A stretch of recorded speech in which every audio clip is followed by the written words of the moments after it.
जुडो में Hesco sub division जुडो में XCN degree SDO जुडो ऐं लाइनमैन जावेद हराई जी अॻुवाणी में पुलिस नफ़रीअ साण करे गैर क़ानूनी तौर बिजली इस्तेमाल कंदड़ चोरनि ख़िलाफ़ सख़्त कार्रवाइयूं रहतू न मिलण सबब केतिरा ई गैर क़ानूनी कनेक्शन ऐं कुंडा काटे छॾिया।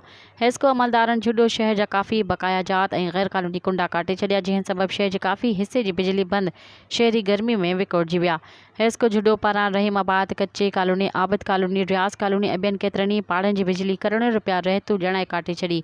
हेस्को जुडो जे लाइनमैन जावेद हराई ॿुधाईंदे चयो त ॼाणल पाड़नि ते लखे रुपयनि जा बिजली जा बिल बक़ाया आहिनि, जेके मुसलसल घुरण बावजूद केर बि अदा करण लाइ तयारु न आहे, जंहिं करे सख़्त ऑपरेशन करे गैर क़ानूनी कुंडा कटिया विया आहिनि। कॾहिं बि कंहिं बि सूरत में बिजली चोरनि खे बख़्श न कंदासीं, बक़ाया बिल वसूल करे पोइ बिजली ॾींदासीं।